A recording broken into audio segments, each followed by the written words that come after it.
పరిశుద్ధ గ్రంథము నుంచి రోమీయులకు రాసిన పత్రిక 6వ అధ్యాయం 2వ వచనం చదువుకున్నట్లయితే, అట్లనరాదు పాప విషయమై చనిపోయిన మనము ఇక మీదట ఎలాగూ దానిలో జీవించదము. క్రీస్తు యేసులోనికి బాప్తిసం పొందిన మనమందరము ఆయన మరణములోనికి బాప్తిసం పొందినమని మీరెరుగరా? కాబట్టి తండ్రి మహిమ వలన క్రీస్తు మృతుల్లో నుండి ఎలాగూ లేపబడెను, అలాగే మనమును నూతన జీవం పొందిన వారమై నడుచుకున్నట్లు మనము బాప్తిసం వలన మరణములో పాలు పొందుటకై ఆయనతో కూడా పాతి పెట్టబడింది. చాలండి. చూడండి ప్రియమైన సహోదరి సోదరులారా, ఈ మాటలు ఎవరు చెబుతున్నారండి? చూడండి ప్రియమైన సహోదరి సోదరులారా, పౌలు అనేటువంటి భక్తుడంట అక్కడ ఉన్నటువంటి రోమీయులకి స్పష్టంగా చూడండి కొన్ని మాటలు తెలియపరుస్తున్నాడండి. ఏమంటే, అయ్యా ఇదిగో ఇది కృప విస్తరించినటువంటి కాలము, అయితే పాపం విషయమై చనిపోయిన మనము ఇక మీద ఎలాగూ దానిలో జీవించదము. అంటే చూడండి, పాపం విషయంలో మనుషుడు ఎప్పుడు మరణిస్తాడు? ఎప్పుడు మరణిస్తాడండి? యేసుక్రీస్తుని అంగీకరించి తన యొక్క ప్రతి పాపాన్ని సరి చేసుకొని దేవుని సన్నిధిలో మారు మనసు పొంది బాప్తిసం తీసుకున్నటువంటి వ్యక్తి పాపం నుంచి ఏమంటారంట? మరణిస్తాడు. అయితే చూడండి, ఇక్కడ ఉన్నటువంటి ఈ రోమీయులంట, ఇక్కడ ఉన్నటువంటి దేవుని యొక్క ప్రజలంట ఎలాగైపోయారండి? పాప విషయమై చనిపోయిన మనం యొక్క మీద ఎలాగూ దాంట్లో జీవించదము. అంటే వీరు బాప్తిసం పొంది దేవుని అంగీకరించి మారు మనసు పొంది పాప విషయంలో చనిపోయి మరలా తిరిగంట పాప విషయంలో ఏమవుతున్నారంట?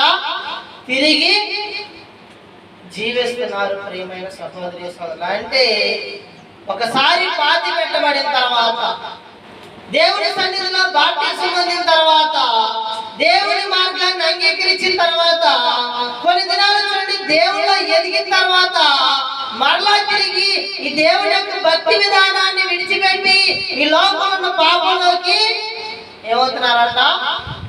వెళ్తున్నారంట. ప్రియమైన సహోదరి సోదరులారా, అంటే దేవుణ్ణి విడిచిపెడుతున్నారు, బాప్తిసాన్ని విడిచిపెడుతున్నారు, దేవుని యొక్క భక్తిని విడిచిపెట్టి మరలా కొన్ని దినాలకి ఏమవుతున్నారంట? పాపంలోకి వెళ్తున్నారు. ప్రియమైన సహోదరి సోదరులారా, అందుకనే చూడండి, దేవుని వాక్యం ఏమని తెలియపరుస్తున్నాడంటే, పాపం విషయమై చనిపోయిన మనం ఇక మీద ఎలాగో దానిలో జీవించదము. అంటే ఒకసారి క్రీస్తుని అంగీకరించిన తర్వాత అంట, ఒకసారి చూడండి, బాప్తిసం పొందిన మనమందరము ఆయన మరణంలోకి బాప్తిసం పొందిందని మీరు ఎరుగురా? కాబట్టి తండ్రి మహిమ వల్ల క్రీస్తు మృతుల్లో నుండి ఎలాగ లేపండో అలాగే మనము నూతన జీవం పొందిన వారమై నడుచుకున్నట్లు మనం బాప్తిసం వల్ల మరణంలో పాలు పొందుటకై ఆయనతో కూడా పాతి పెట్టబడ్డాడు. చూడండి, ఒకసారి సమాధిలో పాతి పెట్టబడినటువంటి వాడికి ఏమని తెలిసిద్దండి? ఏమని తెలిసి చెప్పండి? సమాధిలో ఉన్నోడికి బంగారం అయితే తెలిసిద్దా? సమాధిలో ఉన్నోడికి వాన పడితే తెలిసిద్దా? సమాధిలో ఉన్నోడిని చూడండి కత్తి పెట్టి కొడితే తెలిసిద్దా? తెలీదా? అలాగే చూడండి, ఈ లోకంలో పాపం విడిచిపెట్టి నువ్వు మరలా తిరిగి పాపంలోకి వెళ్ళొచ్చండి? వెళ్ళకూడదు. ప్రియమైన సహోదరి సోదరులారా, అందుకని ఒకసారంట పాప విషయమై చనిపోయిన మనం ఇక మీదటి దానిలో ఏం చేయకూడదంట? జీవించకూడదు. ప్రియమైన సహోదరి సోదరులారా, చాలా మందికి పాపం అంటే ఏందో తెలిసిద్దండి? తెలియదండి. చాలా మంది పాపం అంటే వ్యభిచారం చేస్తే పాపమేమో, హత్య చేస్తే పాపమేమో అనుకుంటారు. ఏందండి పాపం అంటే చూడండి, ఒక భక్తుడు చెబుతున్నాడు చూడండి. మొదటి సమయాల గ్రంథం 15వ అధ్యాయం, మొదటి సమయాల గ్రంథం 15వ అధ్యాయం 24వ వచనం చదువుకున్నట్లయితే, సౌలు జనులకు జడిసి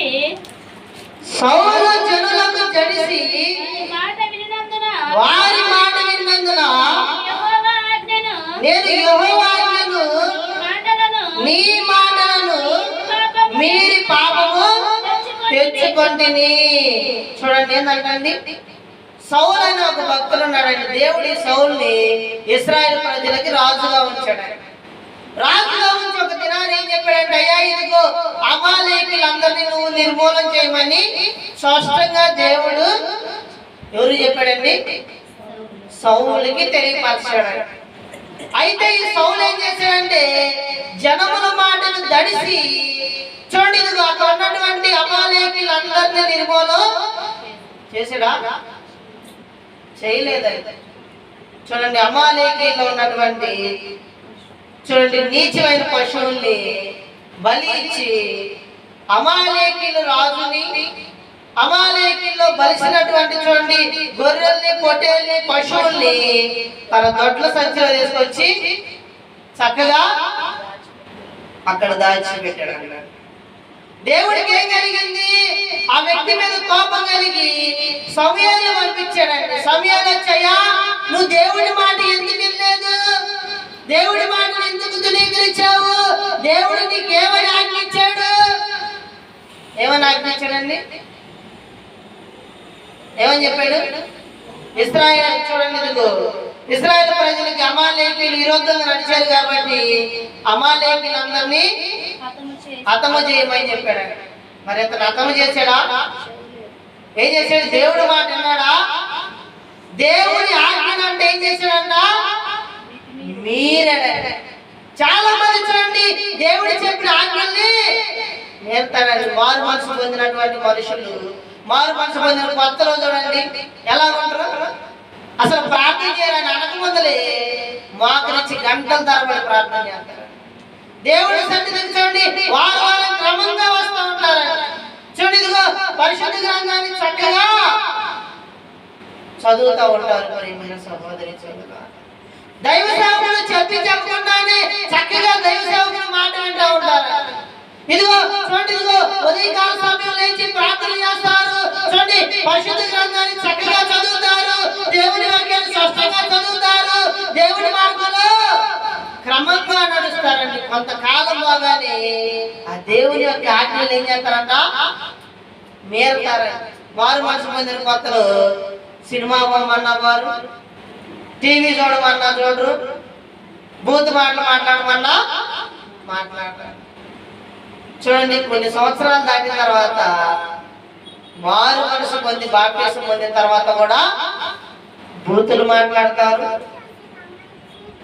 ఫోన్లు చూస్తారు, సినిమాలు చూస్తారు, అల్లరి మాటలు కూడా మాట్లాడతారండి. ఎందుకంటే సౌలు కూడా చూడండి రాజుగా ఉన్న మొదటి దినాలంట దేవుడి మాట పట్టుకునేవాడండి. ఆడికి వెళ్ళాలన్నా కానీ అయ్యా ఇదిగో పలానా పంట వెళ్తున్నాను, పలానా దేశం వెళ్తున్నాను, పలానా పని చేస్తున్నాను, నన్ను చేయమంటా వద్దంటావా అని అడిగే వ్యక్తి అంట దేవుడి ఆజ్ఞను విడిచిపెట్టి దేన్ని పట్టుకున్నాడండి?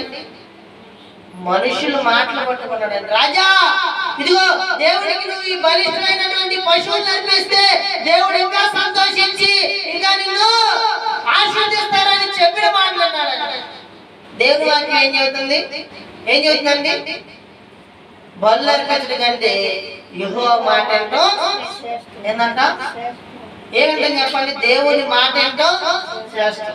దేవుడు పలానా పాపం చేయొద్దు, పలానా దొంగతనం చేయొద్దు, పలానా అబద్ధం ఆడొద్దు, పలానా సినిమాలు చూడొద్దు, పలానా అబద్ధ మాటలు మాట్లాడొద్దు, పలానా లోపాసమైన జీవితం జీవించొద్దు అని వారు మనసు పొందలే దేవుడు నీకేం చేశాడు?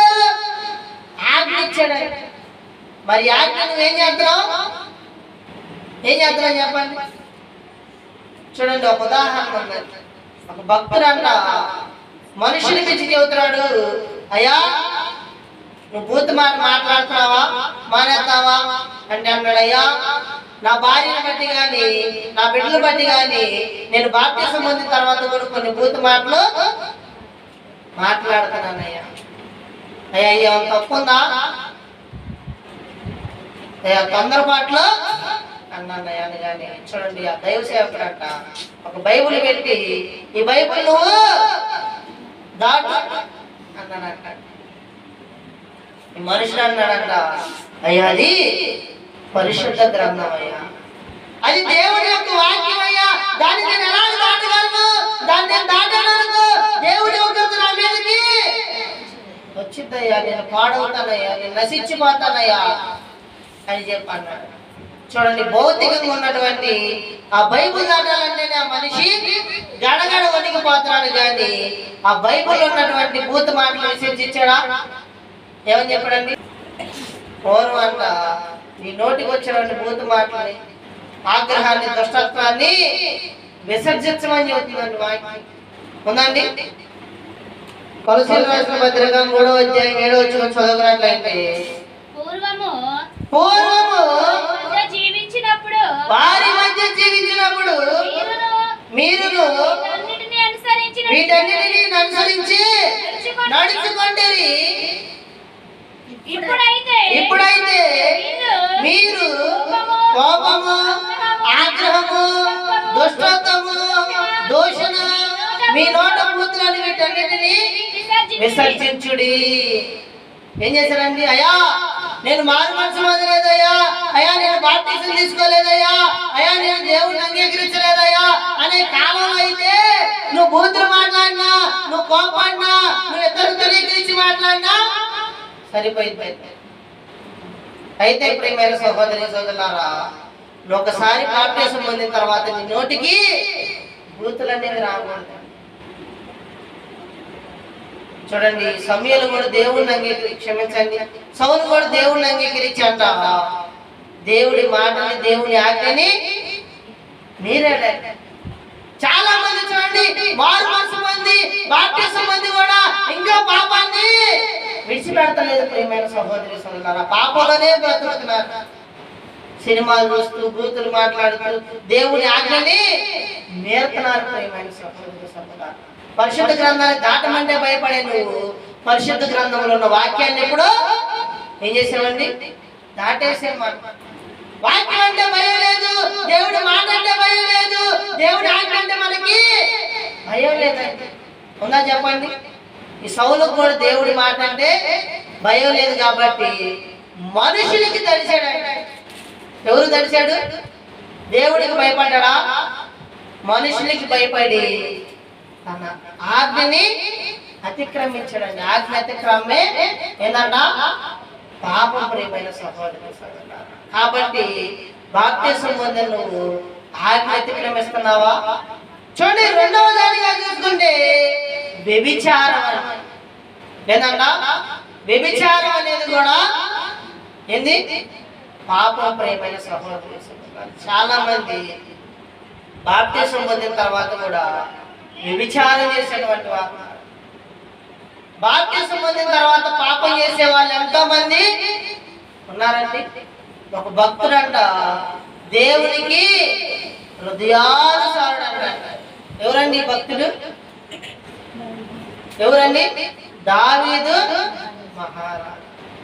దేవుడు చూడండి ఇష్టపరచుకొని ఈ వ్యక్తిని ఏర్పరచుకున్నాడండి.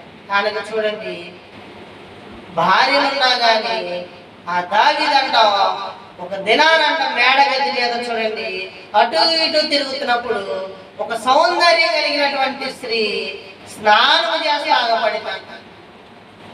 ఆ అందమైన స్త్రీని చూడగానే ఈ వ్యక్తికి ఏం కలిగిందంట? ఆ స్త్రీతో ఏం చేయాలనుకున్నాడండి?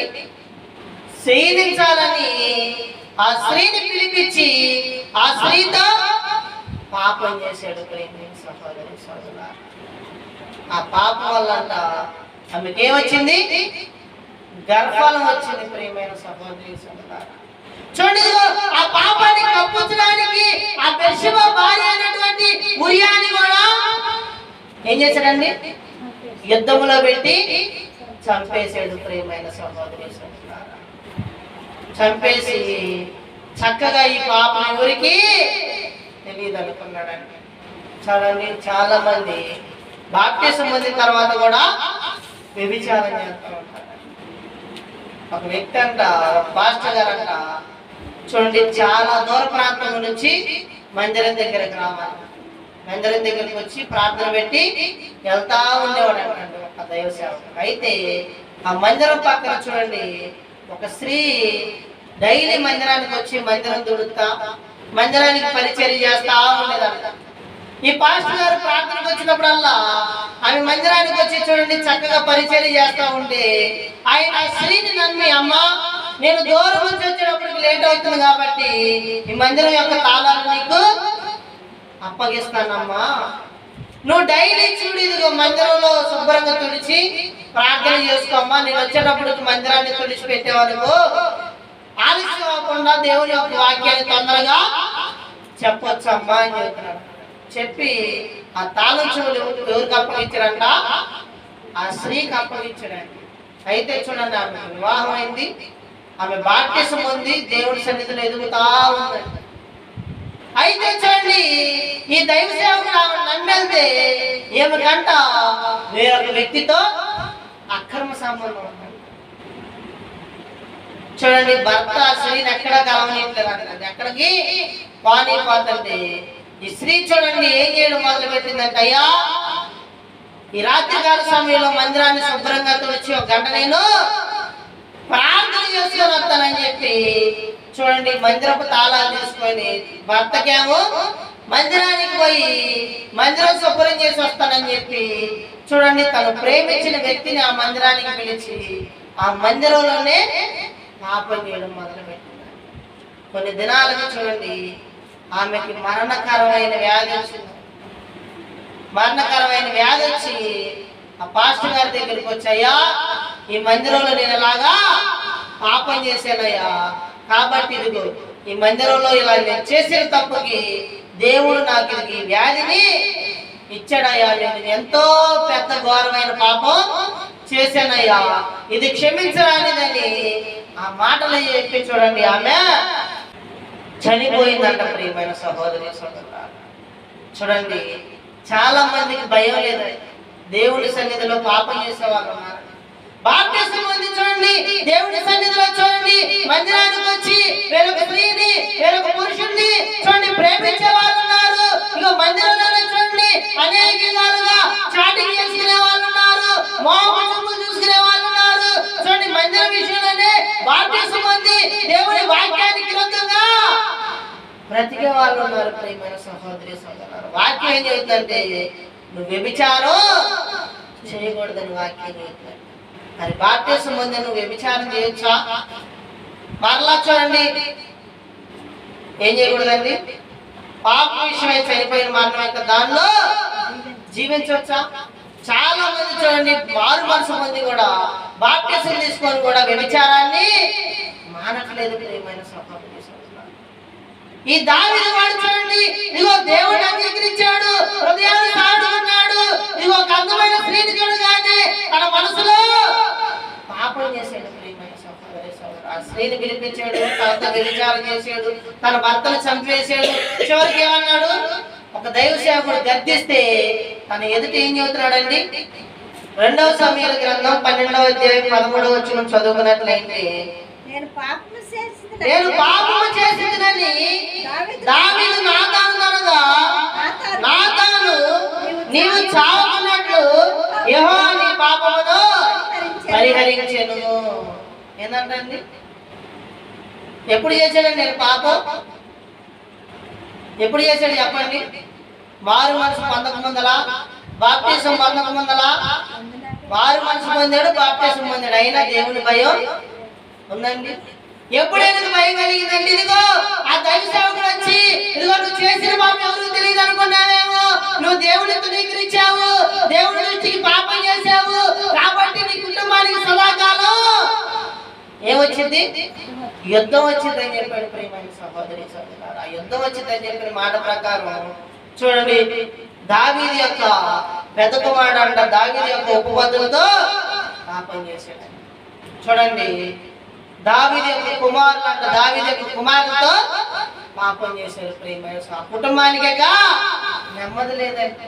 కాబట్టి ఇదిగో తెలియక పాపం చేసినా గానీ నీకు క్షమాపణ ఉంది. కానీ దేవుడు నమ్ముకొని దేవుడి యొక్క వాక్యాన్ని నమ్మి మరలా పాపం చేశానుకో దావీదు వలె నీ జీవితం కూడా నెమ్మది ఉండదు. ప్రియమైన సహోదరి సోదరుడు, కాబట్టి ఏదండి ఏం చేయాలంటే నువ్వు పాపంలో ఇంకా జీవించకూడదండి. బాప్తిసం పొందిన తర్వాత దేవుని ఆజ్ఞను అతిక్రమించకూడదు, వ్యభిచారం కూడా చేయకూడదండి. ఇంకొకరు అంట ఏం చేశారండి, దేవుడు 12 గోత్రాల్లో నుంచి 10 గోత్రాలు ఇచ్చాడు. ఎవరికి ఇచ్చాడు? ఎవరికి ఇచ్చాడండి? యెరోబాము రాజుకి 10 గోత్రాలు ఇచ్చాడు. మరి రాజు అంటే ఎవరండి? దేవుడు నమ్ముకున్న వ్యక్తినా?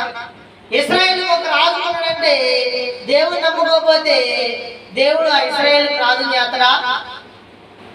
చేస్తాడు చెప్పండి. దేవుడు ఎక్కడో ఉన్నటువంటి పనివాడిని అంట 10 గోత్రాలకి రాజుని చేస్తే ఇతనికి ఏం కలిగిందంటండి? ఇశ్రాయేల్ ప్రజలు 10 గోత్రానికి నేను రాజు అయ్యాను. అయితే ఈ ప్రజలందరూ యెరూషలేముకి వెళ్ళి యెరూషలేములో ఉన్న దేవుడిని అంగీకరించి ఏం చేస్తారు? యెరూషలేములో ఉన్న దేవుడిని అంగీకరించి అక్కడే ఉండిపోతారేమో. ఏందండి, సొలొమోను యొక్క కుమారుడైనటువంటి రెహబాము మాట వింటారేమో అని ఆలోచించి నేనేం చేశాను? మొదటి రాజుల గ్రంథం 12వ అధ్యాయం 27వ వచనం చదువుకున్నట్లయితే యెరోబాము తన హృదయమందు తలంచి ఆలోచన చేసి 2 బంగారు దొడలు చేయించి జనులను పిలిచి యెరూషలేముకు పోవుట మీకు బహు కష్టము, ఇశ్రాయేలీ వారులారా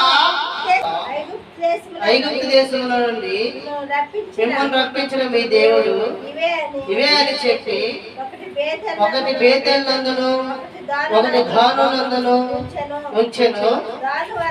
దాను వరకు ఆ రెండిట్లో ఒక దాన్ని జనులు పూజించడం వలన రాజు చేసిన కార్యములు పాపమునకు కారణమైనవి. ప్రజలు చూడండి పాపం చేయడానికి కారణమైన ప్రియమైన సహోదరి సోదరుడా, ఎలాగంటే చూడండి ఇదిగో పాపము ఆయన దేవుని నమ్ముకున్నాడు, బాప్తిసం పొందాడు, ఇశ్రాయేలుకు రాజు ఉన్నటువంటి వ్యక్తి. చూడండి ఇశ్రాయేల్ ప్రజలు విగ్రహారాధన చేయడానికి కారణమయ్యాడు. విగ్రహారాధన చేసి చూడండి పాపంలో నడవడానికి కారణమయ్యాడు. ప్రియమైన సమాజం ఎలాగంటే చూడండి 2 బంగారపు దూడలు చేయించి ఆ చేసినటువంటి దూడల్ని ఒకదాన్నేమో చూడండి బేతేల్లో, ఒకదాన్నేమో దానులో ఉంచి చూడండి ఇవే మీ యొక్క దేవతలు, ఇవే మీ యొక్క యెహోవా, ఇది ఐగుప్తు నుంచి మిమ్మల్ని రక్షించింది, ఇది అనేకమైన శ్రమల నుంచి మిమ్మల్ని విడిపించిందని చూడండి ఇశ్రాయేలు పాపం చేయడానికి కారణమయ్యాడు. ప్రియమైన సహోదరులు, కాబట్టి బాప్తిసం పొందినటువంటి మనము విగ్రహారాధన చేయకూడదు. విగ్రహారాధన అనేది చూడండి మనం ఒక యేసు ప్రభు పుట్టం కానీ చూడండి ఒక యెహోవా పుట్టం కానీ చూడండి వాటిని మనం ఆరాధించకూడదు. ఎందుకంటే దేవుడు చూడండి విగ్రహారాధన చేయకూడదు. అలాగంటే చూడండి ఇదిగో నేను తప్ప వేరొక దేవుడు నీకు ఉండకూడదని చెప్తున్నాడు. ప్రియమైన సహోదరు సోదరు, ఎలాగంటే ఆకాశం అందే కానీ ఆకాశం కింద ఉన్నటువంటి భూమి అందే కానీ భూమి కింద ఉన్నటువంటి నీళ్ళ అందే కానీ ఏ ప్రతిమని కానీ ఏ రూపాన్ని కానీ ఏ విగ్రహాన్ని కానీ మనం చేసుకోకూడదని చెబుతున్నాడు. ప్రియమైన సహోదరి సోదరు, కాబట్టి నీలో అలాంటి పాపం ఉండకూడదు. ఎందుకంటే ఆయన నిన్న నేడు రేపు ఒకే రీతిగా ఉన్నటువంటి దేవుడు సజీవుడు. ప్రియమైన సహోదరి సోదరు, ఆయన ఆత్మ కనుక ఆయన ఆరాధించు వారు ఆత్మతో సత్యముతో ఆరాధించమని చెప్తుంది. కానీ క్రైస్తవులు మనం ఇంకా విగ్రహారాధన విడిచిపెడుతున్నారు. యేసు ప్రభు పటాలు పెట్టుకొని యేసు ప్రభు బొమ్మలు పెట్టుకొని యేసు ప్రభుని ఆరాధిస్తూ చూడండి, లేదంటే చూడండి విగ్రహ బొమ్మలు పెట్టుకొని వీటినే మనం పూజిస్తూ వీటినే ఆరాధిస్తున్నాం. ప్రియమైన సహోదరి సోదరులు, చూడండి ఇదిగో ఒక క్రైస్తవుడు ఉన్నటువంటి ఒక వ్యక్తి అంట, బాలీవుడ్ హీరో అంట, యేసు ప్రభు యొక్క చరిత్ర తీసినటువంటి ఆ వ్యక్తి ఆ చరిత్ర తీస్తే ఆయన అచ్చం యేసు ప్రభు లాగా ఉన్నాడని ఆయన సినిమాలో చేసినటువంటి నటన బట్టి ఆ ఫోటో తీసుకొని ఇతనే యేసు ప్రభు అని చాలా మంది తెలియనటువంటి వ్యక్తులు వారి యొక్క ఇంట్లో పటాలు పెట్టుకొని వాటినే పూజించడం మొదలుపెట్టారు. ప్రియమైన సహోదరులు, ఒకరోజు ఆ హాలీవుడ్ హీరో చూడండి ఒక స్టేట్మెంట్ ఇచ్చాడు. ఏమనంటే, ఇదిగో నేను దేవుణ్ణి కాదు, నేను యేసు ప్రభువుని కాదు, నేను ఆయన యొక్క వేషాన్ని సినిమాలు వేసాను కాబట్టి నన్ను మీరు ఆరాధించొద్దు, నన్ను మీరు ఆరాధిస్తున్నారంటే ప్రతి క్రైస్తవుడు విగ్రహారాధన చేసినట్టు స్పష్టంగా అసలు తెలియపరిచాడు. కాబట్టి మారు మనసు పొంది బాప్టిజం తీసుకొని నువ్వు దేవుని యొక్క పటాన్ని కానీ దేవుని యొక్క చూడండి ఆచారాలు కానీ చూడండి ఇదిగో తాయిత్తులు కానీ అంతరాలు కానీ ఏ అయితే చూడండి విగ్రహారాధన సంబంధించిన ఏది నువ్వు చేసినా కానీ క్రైస్తవుడు కూడా నువ్వు వాటిని చేసావంటే నువ్వేం చేసినట్టండి? పాపం చేసినట్టు. ప్రియమైన సహోదరి సహోదరు, కాబట్టి వారు మనసు పొంది బాప్టిజం తీసుకున్నటువంటి నువ్వు ఎటువంటి పాపం కూడా చేయకూడదు. ప్రియమైన సహోదరి సహోదరు, ఈ యెరోబాము చూడండి తను చేసిన పాపాన్ని బట్టి చూడండి ఏమైపోయాడు? తన ఉన్నటువంటి 10 రాజ్యాల్ని కోల్పోయాడు. ఇశ్రాయేలు ప్రజలు పాపం చేయడానికి, విగ్రహారాధన అనేటువంటి పాపం చేయడానికి యెరోబాము కారణమయ్యాడు. ప్రియమైన సహోదరి సహోదరు, కాబట్టి నీలో అలాంటి పాపం ఉండకూడదు. ప్రియమైన సహోదరి సహోదరు, అలాగే చూడండి ఇంకో పాపం ఉందండి. ఏ పాపం అండి? నోటి ద్వారా చేసేటువంటి పాపం. ప్రియమైన సహోదరి సహోదరు, చూడండి చాలా మంది క్రైస్తవులు మారు మనసు పొంది బాప్టిజం పొందిన తర్వాత కూడా ఏం చేస్తారండి? శాపనార్థం చేస్తూ ఉంటారు. ఏం చేస్తారు? వంచనలు చేస్తూ ఉంటారు. ప్రియమైన సహోదరి సహోదరు, చూడండి వాక్యం చూసినట్లయితే కీర్తన గ్రంథం 10వ అధ్యాయం, కీర్తన గ్రంథం 10వ అధ్యాయం 7వ వచనం చదువుకున్నట్లయితే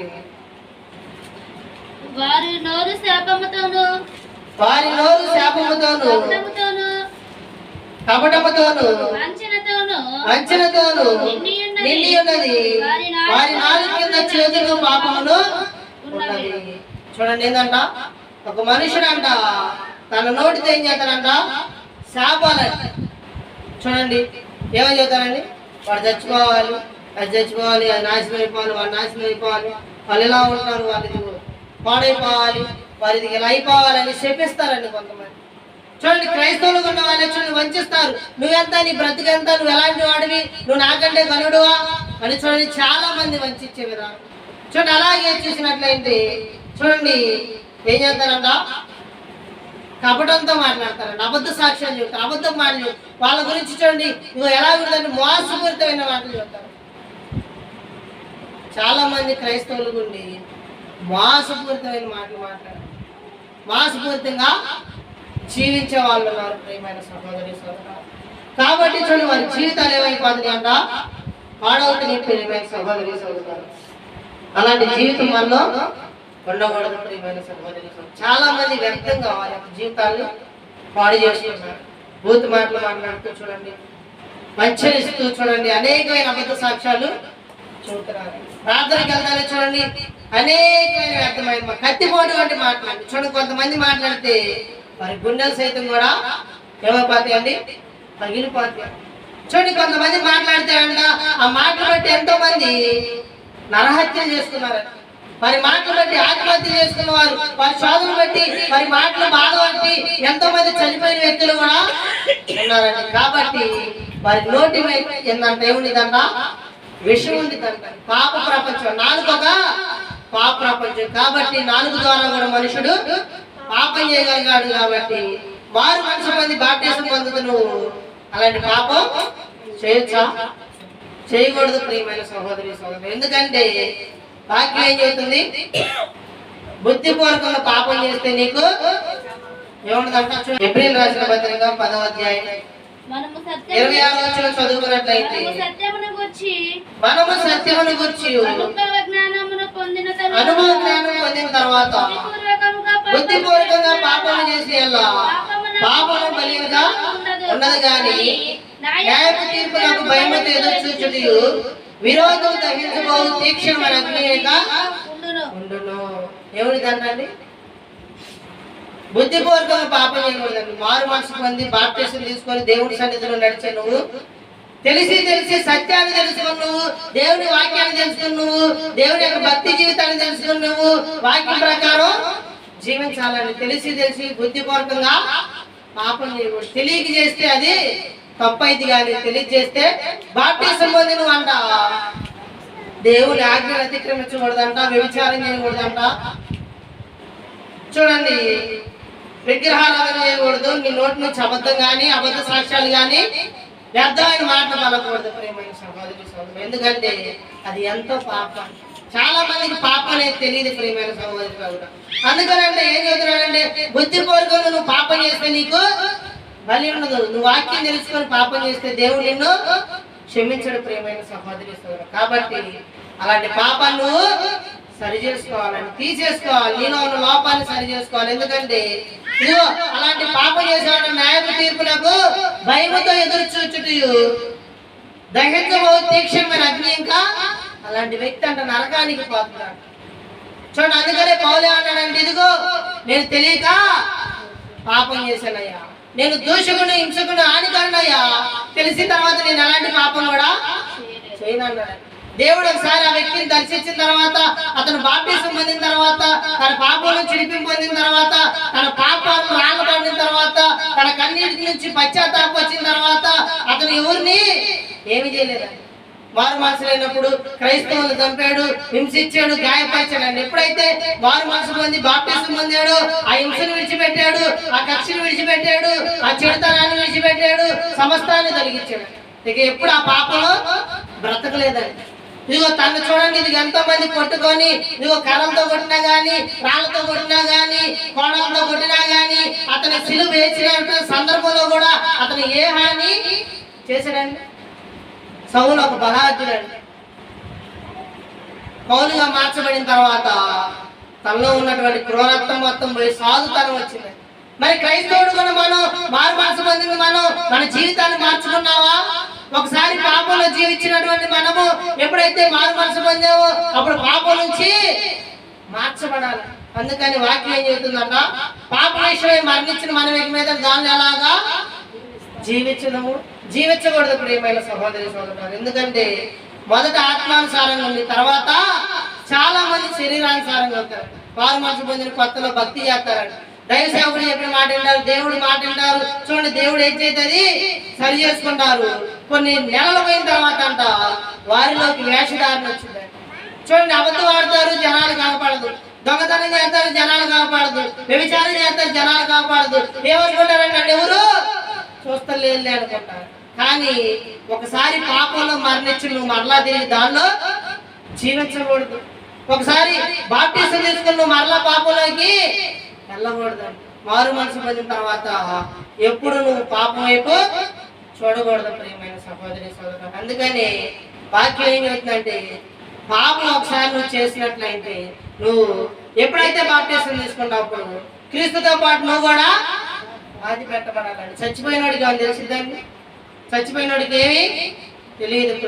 గోతులో పెట్టినా తెలియదు, కత్తితో పొడిచినా తెలియదు, ఏం చేసినా వాడబడే తెలియదు, వాడికి బంగారం వేసినా తెలియదు, విలువ కలిగినటువంటి వస్త్రాలు వేసినా తెలియదు, మంచి ఆహారం పెట్టినా తెలియదు అన్నట్టు. అలాగే మనం కూడా చచ్చిన వారి ఉండాలి, పాపలో చచ్చిపోవాలంట. అందుకని పాప విషయమై మరణించిన మనం మీద దానిలో ఎలాగా జీవించదమని స్పష్టంగా క్రైస్తవులతో పౌలు గారు మాట్లాడుతున్నాడు. కాబట్టి ఎప్పటికైనా మన జీవితాన్ని మార్చుకొని క్రైస్తవుడుగా దేవుడు నమ్ముకున్నటువంటి ప్రజలుగా బాప్టిజం పొందిన మనం ఇక పాపంలో జీవించకూడదు. ఆ పాపాన్ని విడిచిపెట్టి క్రీస్తు యొక్క మార్గములో పౌలు నడిపించినటువంటి స్థితిలో చూడండి మన యొక్క జీవితాన్ని బాగుపరుచుకొని దేవుని సన్నిధిలో యథార్థంగా నమ్మకంగా పాపాన్ని విడిచి దేవుని సన్నిధిలో చూడండి దేవుని యొక్క బిడ్డగా చూడండి క్రైస్తవుడిగా జీవించాలని మనసారా కోరుకుంటూ ఈ చిన్ని మాట దేవుడు తన వెనికిల్లో జ్ఞాపకం చేసుకున్నాడు. ప్రతి ఒక్కరికి వందనాలండి.